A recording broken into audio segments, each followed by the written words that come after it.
Hello everyone and welcome to this 4K Blu-ray review of James Cameron's Aliens. I discovered this film when it came out in 1986 when I was 12. The VHS came out in 87, and I can tell you I've worn it to the bone. We had to wait until 1995 for the widescreen Laserdisc version, 2004 for the first DVD, and 2010 for the first Blu-ray.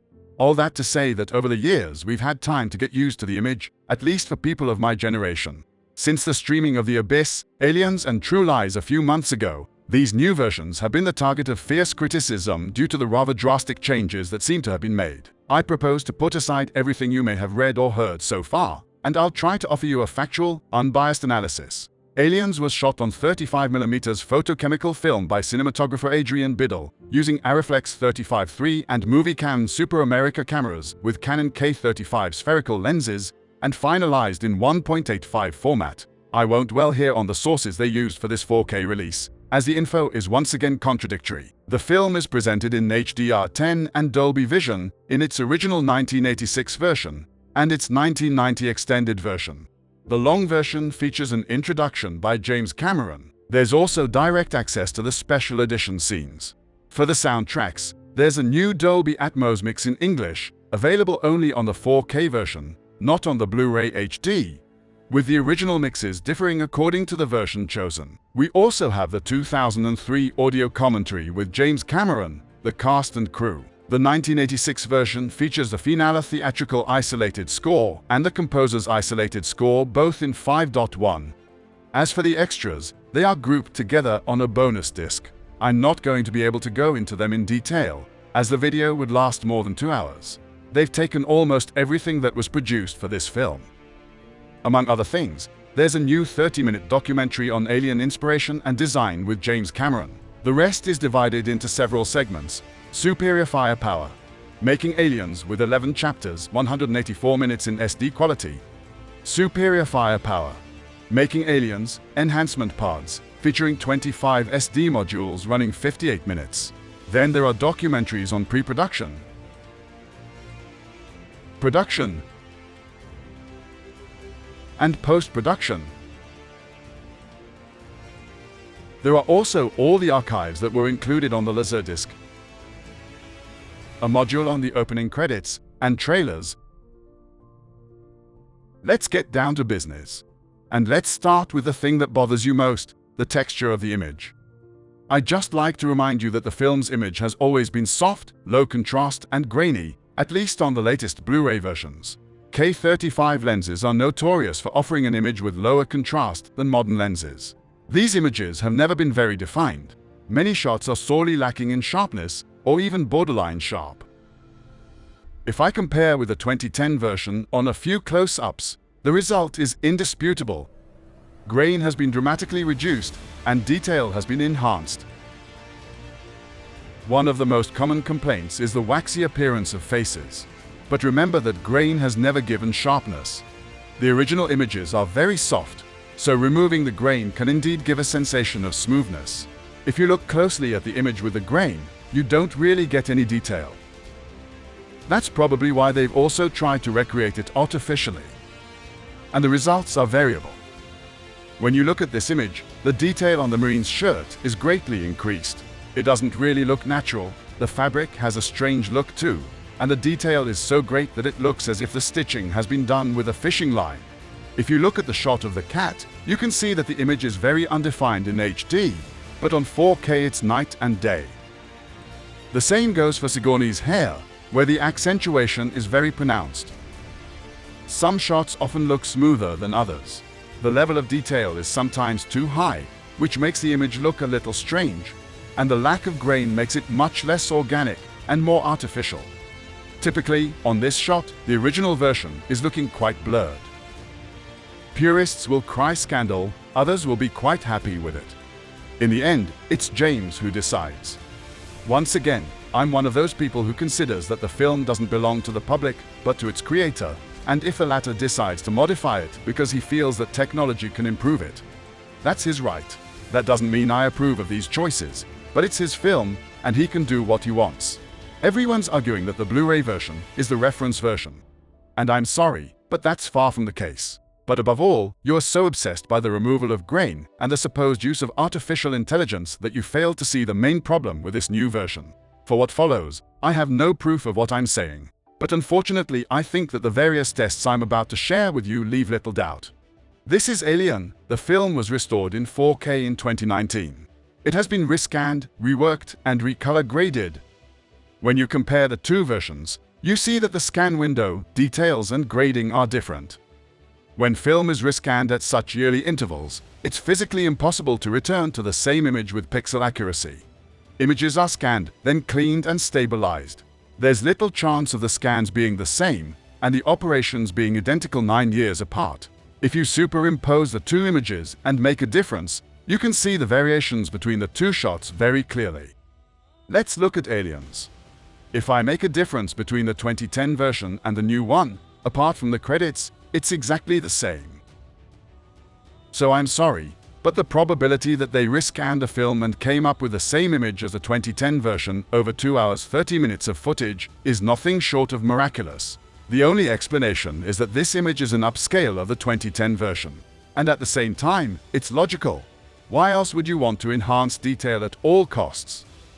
If you rescan a film with today's technologies, you're capable of producing superb images, provided of course that the negatives and intermediate versions have been properly preserved, and if of course the basic image was of good quality.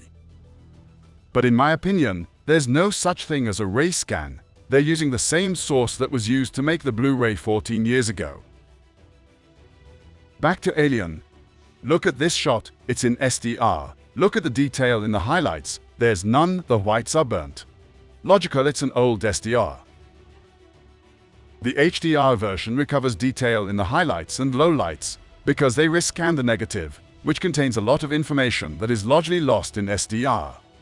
Look at the lamp. You can see the bulb. Back on Aliens, it's the same as on Titanic. There's zero detail in the highlights. There's not a crumb of detail anywhere. All the whites are burnt out.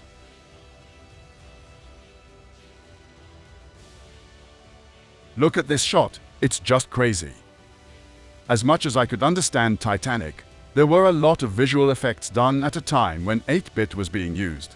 There was bound to be some loss between the scan, the visual effects, and the reshoot. But on this one, there are no computer-generated effects. Apart from certain shots that required optical effects with generation loss, all the material is or should be available from the original negative. If these shots had been rescanned, I still find it hard to believe that no details would be recovered. And even if they were overexposed at the time of shooting, rescanning the film 14 years later would not produce the same result. Look at the image. It's the same as the Blu-ray, except for a few details. So yes, you're going to say, SDR is flatter and less luminous, because it's limited to 100 nits in my workflow. I simulate it as if it were displayed on an old TV, except that no TV today displays SDR at 100 nits. Look at the metadata. It says peak light max at 203 nits. Mind you, if I set the diffuse white level of my SDR to 203 nits, I get the same image as my HDR. This is almost the same grading for most shots, except for a few sequences that are less green and have a redder cast. Look at the signal. It's almost identical between the two versions if I interpret my SDR at 203 nits. Look at the difference between the Alien HDR signal and the SDR signal. It's got nothing to do with it, even if I push it to 203 nits. Even so, you can see that at times the values cheerfully exceed 203 nits. There's no info in the highlights, but there's none in the lowlights either. If I increase the black level of the image, it's easy to see that entire sections are completely devoid of material. I really wonder what source they used to create this new version. As far as color is concerned, there's virtually nothing that comes out of Rec 709, so it's hardly surprising that Alien photography has never been known for its shimmering colors.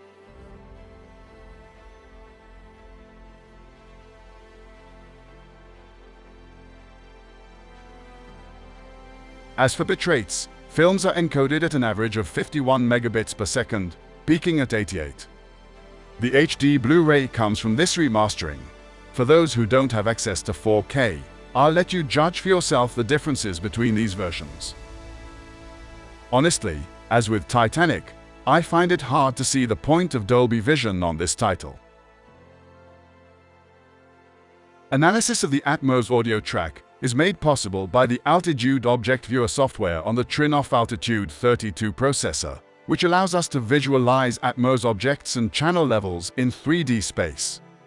Concerning the audio, the new Atmos mix is impressive. It remains timid in terms of objects, although there are some in a few sequences, notably with the use of flamethrowers.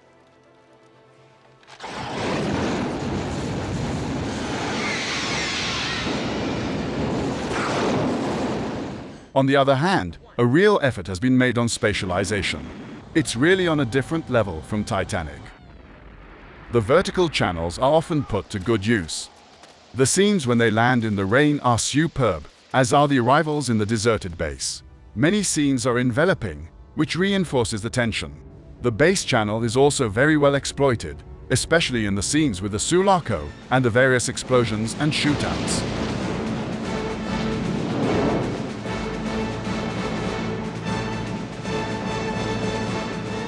For the rest, it's identical to previous editions. In conclusion, I'm not at all a fan of this new treatment, either in terms of content or form. In fact, I don't understand the project. Is the aim to update a film by giving it a facelift while keeping the same look? Is it a way of releasing a cheaper 4K HDR version? Or do they no longer have the original negatives? The mystery remains. Now, objectively speaking, this isn't the disaster we were expecting either. Despite its artificial appearance, the film remains pleasant to watch if you're not glued to your screen. There's added value with the Atmos, provided you're properly equipped. As far as interactivity is concerned, having the Anthology box set, it's basically the same thing. I also wonder why they didn't upscale the extras, because SD video on a 4K TV is quite hard to watch. I also think it's a shame that the menus are so static, as the 2010 edition was a little more creative. So we are far from the ultimate restoration in my opinion. Finally, I'd like to give a nod to the HDland team in Paris who helped me get my hands on the film, because believe me, it wasn't that easy. I hope this review has answered all your questions. See you soon, take care. Bye.